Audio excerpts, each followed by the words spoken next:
La Resortera.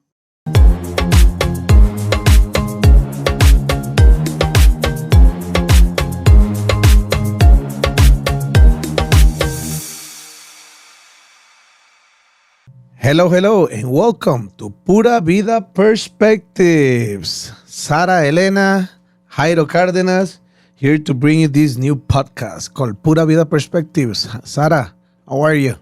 I'm good. I'm excited. This has been a long time coming. Yep.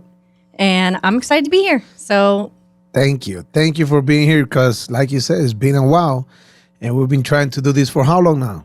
I would say a few years. Right? So a few years. This has been a long time coming. You first came to me years ago. Hey, Sarah, let's do a podcast. And I was like, oh, okay. Let's and then the last few months, it's just, all right, let's do it. I think it's going to be a good time. It's finally here, and we're going to have a great time. So, for people who don't know us, my name is Jairo Cárdenas. I own a car rental here in Costa Rica. And here with me, that great one, my respects to you, Sara Elena. Sara, tell us what you do. All right. So what I do is I do help people with their transition to Costa Rica. My job is never to tell someone to move to Costa Rica. A lot of what I do is when people have made that decision that they want to move or that they think they want to move, they want to come on a trip to check out the country, that's where we come in. We make sure that people don't make major mistakes. We assist personally with all the logistics and just assist through the whole process. And it's been a great journey. How long you been doing this?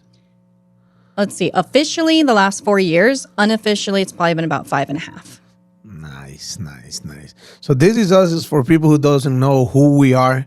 We are just one Costa Rican guy that came from the bottom, and I'm not on the top, but making my way out there.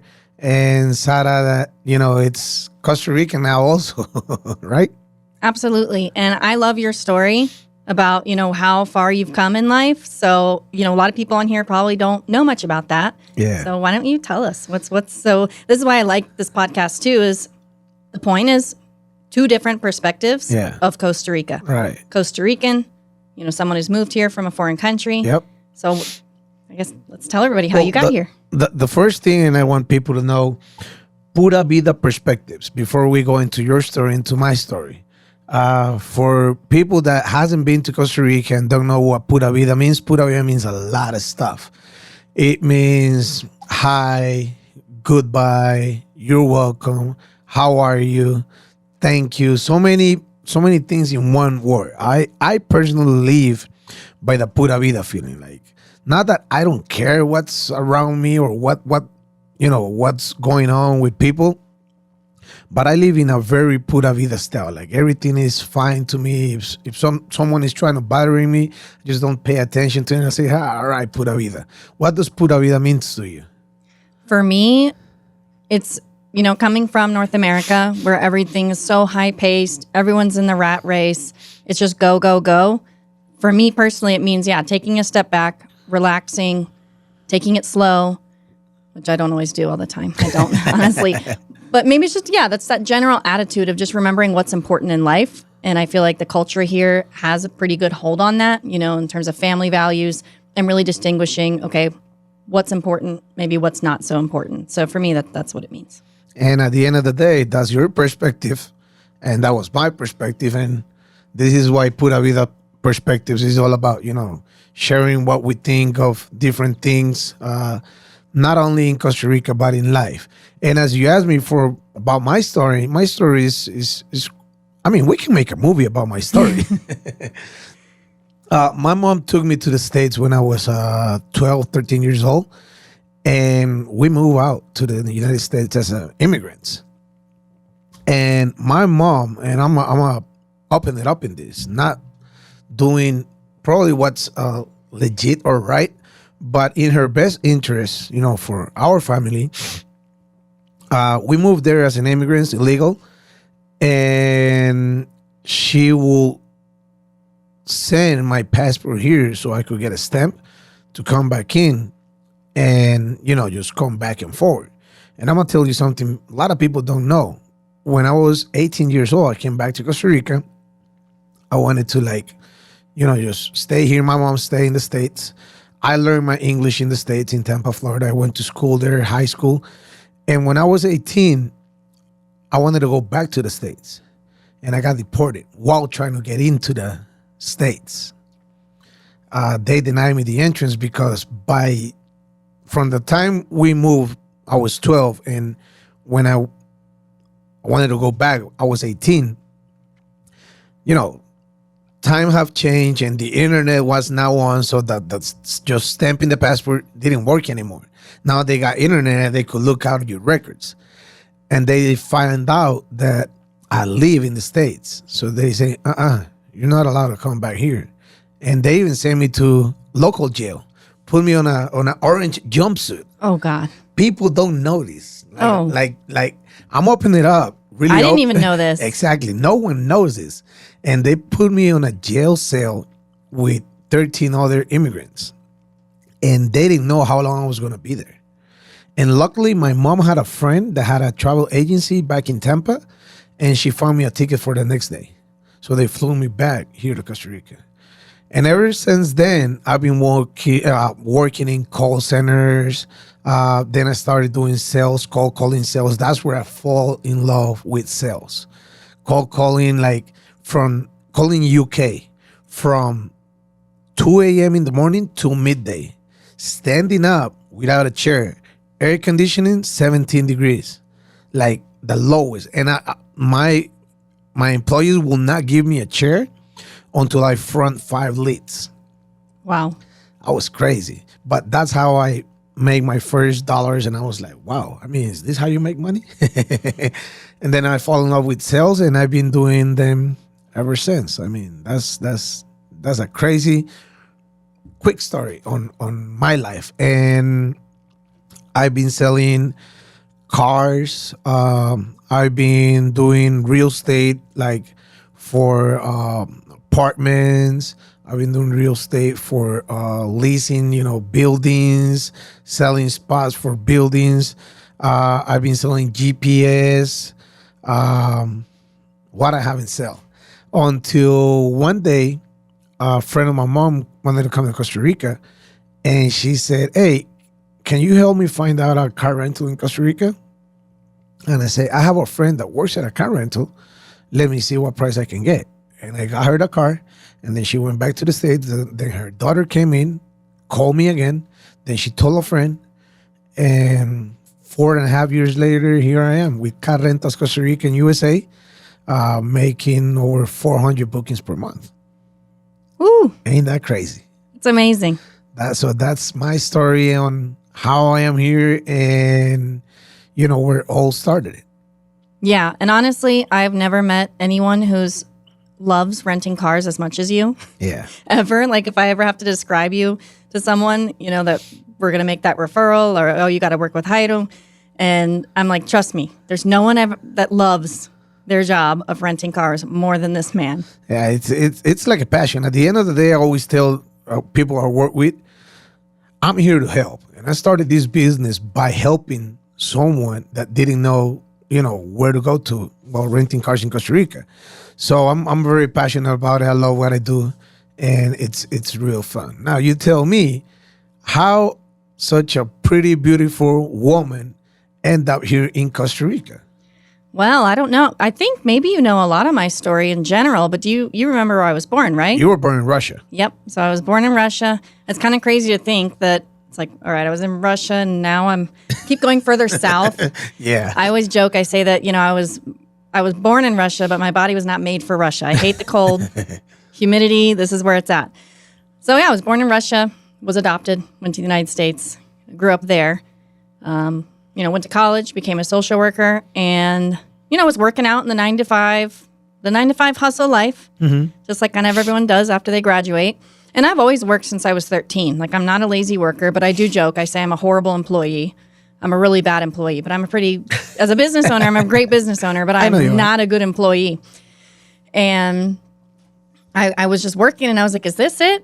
You work your way up to somewhere, and you're like, did I just do all this? Like, what's next? And when I thought about the next 5 to 10 years of my life, it was all so predictable. I felt like I knew everything that was going to come next. Okay. I could, okay, maybe I'll have a promotion and maybe I'll, get another pet and get married and have a kid and have, the white picket fence lifestyle. And there's nothing wrong with that. But for me, just knowing what was always going to come next was just so boring. I was like, I need to get out of here. I understand you. Yeah. And at that point in my life, I was 23. I didn't have I didn't have a home that I'd bought. I didn't have all these extra things. I was already kind of minimal at that point. I wasn't. No it's not attachments. Exactly. I didn't live in a house for 30 years that I was trying to downsize. So I packed up 2 suitcases. I had some friends that were talking about how magical and amazing Costa Rica was. I thought about other countries, so I knew I wanted to move out of the United States. I thought about Australia, but then I was okay, that's really far. I just thought, okay, foreign country, but they speak English. Sounds like they have cool wildlife. So Costa Rica was. I mean, I literally Googled a picture of a beach, and I was like, I Googled Costa Rica, saw a beautiful photo, and I was like, all right, I'm in. I'm not picky. I guess the farthest south I've been is Florida, but I'm willing to try it out. My whole family probably thought I was absolutely crazy, which is fine, rightly so. They thought it was just a phase. Packed up 2 suitcases and moved on down. And my attitude on it was, okay, well, if it doesn't work out, I'll just go back to doing what I was doing. I can always go get another apartment. I can always get another car. I had most of the things stored in my parents' basement at that point. So But let me ask you a question. When you packed those 2 suits, were you thinking of moving for a long time, or were you thinking, all right, I'm going to go see what it is like? No, I was moving. Like I told everyone I moved. Without being here once? Never had been here. Wow. And I did a lot of things, let's say, the wrong way. And I talk about that on a lot of my other platforms so that people don't make the same mistakes I did. I would have just been that rookie that everyone hates on Facebook of everything that I did. Came here without a solid income. Didn't know. This is so embarrassing. I mean, didn't know that I couldn't work. Like all the things that people get hated on And online. you didn't know Spanish either. Didn't know Spanish. Fluent now, thank goodness. Yeah, I know. But, oh man, I came and made so many mistakes. And so through the years, so after I moved, I decided I would work online because that was my only option. Mm-hmm. I had a friend who was a virtual assistant. I said, well, what do you do for work? She said, I'm a virtual assistant. I thought, oh, okay, I'm going to do that too. So I started picking up clients over the years. I got pregnant a year after I moved, as you already know as well. Pretty much knew I was going to be single parenting it the whole time. So that's what I ended up doing. And she's just turned 7 now. She's gorgeous. Gorgeous. I love Cassandra because she cracks me up when I talk to her because she's Costa Rican. So she say, Diay, Mae, el Pura Vida. She has the Costa Rican accent and fluent in English too. Yeah. So she started with Spanish first. And she is by genetics half Costa Rican. I mean, she's a little tica, but she looks like a gringo, which is kind of hilarious. Like it always surprises Costa Ricans whenever all the Spanish comes out of her mouth with no accent. Because her accent is pure Costa Rican with the R and everything. Yep. Everything. She's so hilarious. Oh, she's a trip. So that's been a journey. That's definitely been a journey. And it led into, so actually, gosh, how did all this business start? I kind of started the business by accident. So by helping people move to Costa Rica. Same way I started the car rental business. Yeah. By accident. It was by accident. I mean, I don't believe anything in life is an accident, I guess, in that way. I'm sure it was synchronistic and maybe I was doing things along the way to like lead me to this blessing that I was able to create for, her and I. But what happened was, she was not even a year old. I was living in Dominical, then the Southern Zone, in this little, studio cabina. And I was feeling kind of depressed. I mean, to be honest with you, I was obviously having a rough time. I was in a foreign country, still did not have a total grasp on the language at that point, had a newborn, up every 2 hours, working. So, a lot of people get the luxury when baby sleeps, you sleep. No, baby sleeps, I'm working. I only took a month off of work after she was born, and I was back to hustling and working online. And I guess I just had this idea of like, maybe I'll start a YouTube channel, which is so random for me because I don't really care about social media. It's really a struggle. I've been terrible at that stuff. I'm doing better now. Way much better. Much better. But it's a struggle. I don't really care to be on those types of things. But I thought, okay, well, maybe this will be something creative that I'm sure no one will ever watch it, but I'll just put my story out there and see where it goes. So I started a YouTube channel, honestly thinking no one would ever watch it. It would just be buried in all the YouTube abyss. And there's thousands of people that watch your videos. It's amazing. And I bet you don't consider yourself a YouTuber. No, I don't even know. Like I'm like so bad with I don't even do anything with the SEO. I'm trying. It's all a work in progress. But no, I don't really consider myself much of a YouTuber.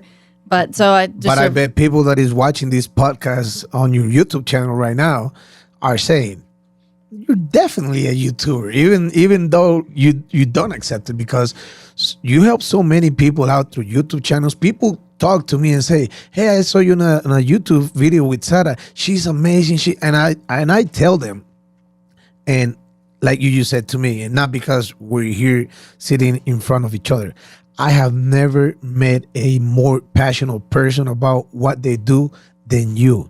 I know that you love to help people out and that you talk to so many people and you make these videos with so much love, and that's why they are good. So when you started thinking that no one was going to see the videos, it turns out everybody watch your videos because you did them with passion and with love, and that's what they make them special.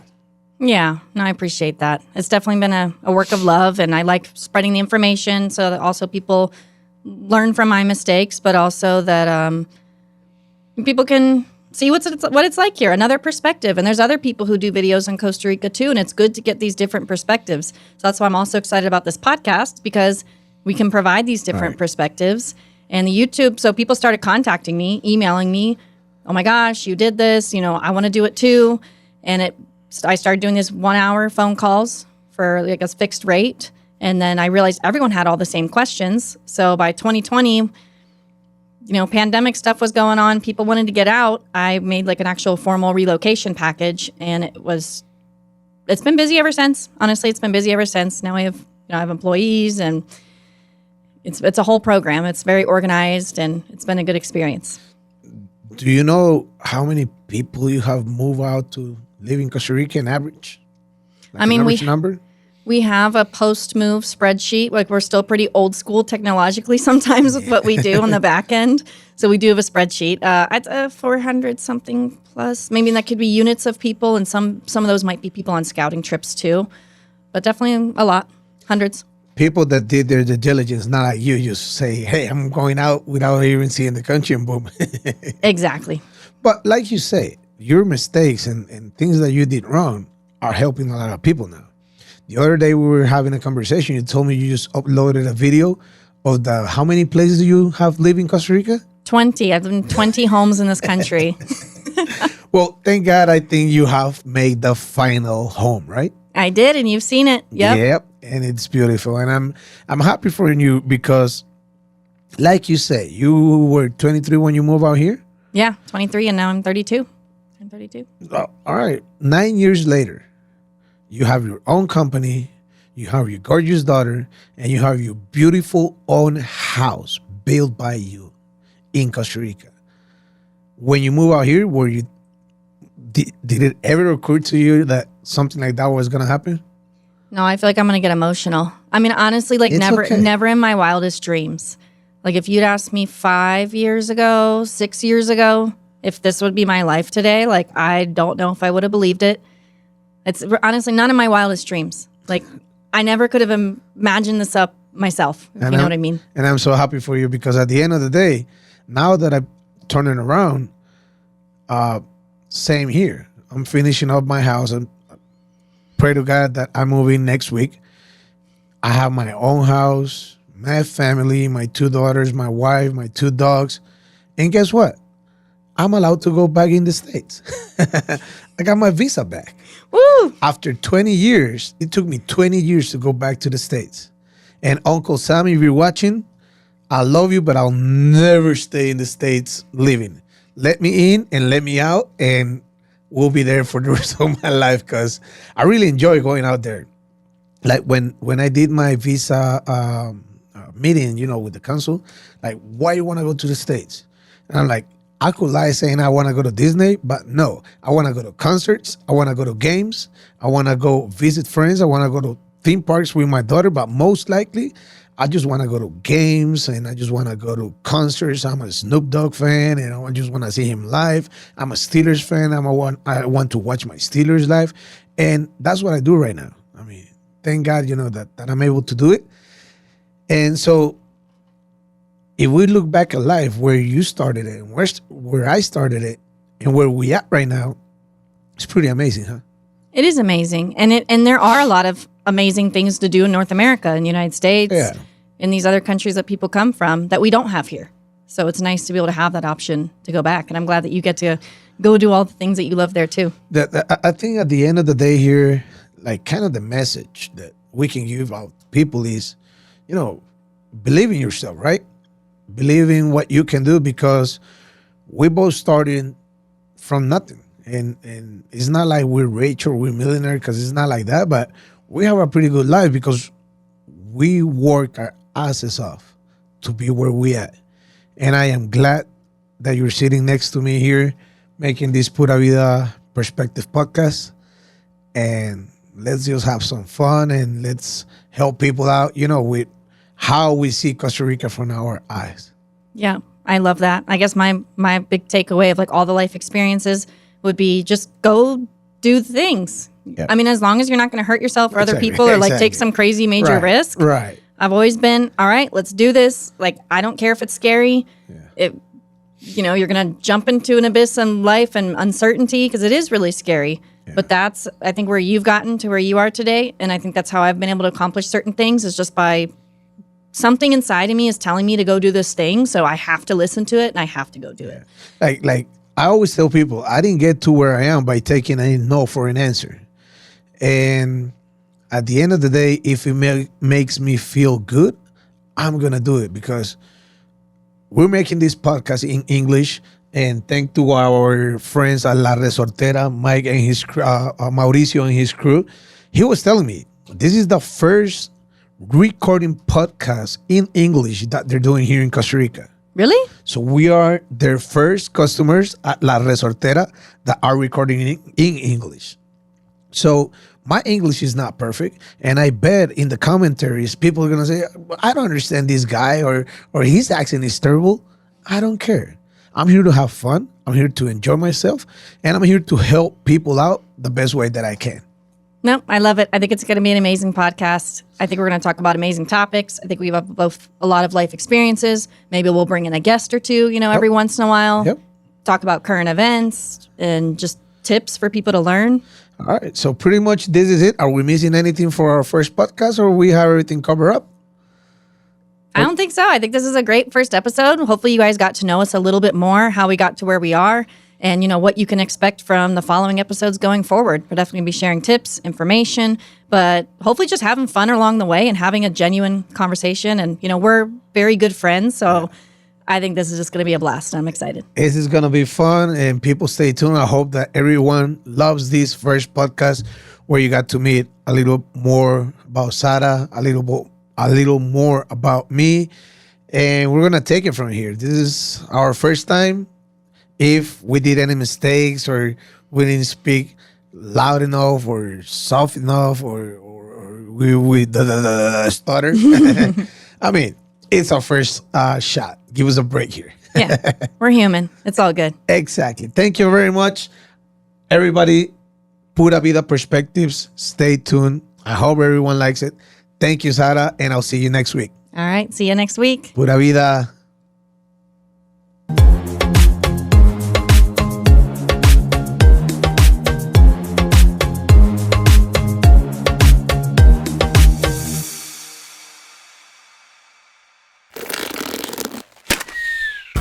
Esto fue una producción de La Resortera.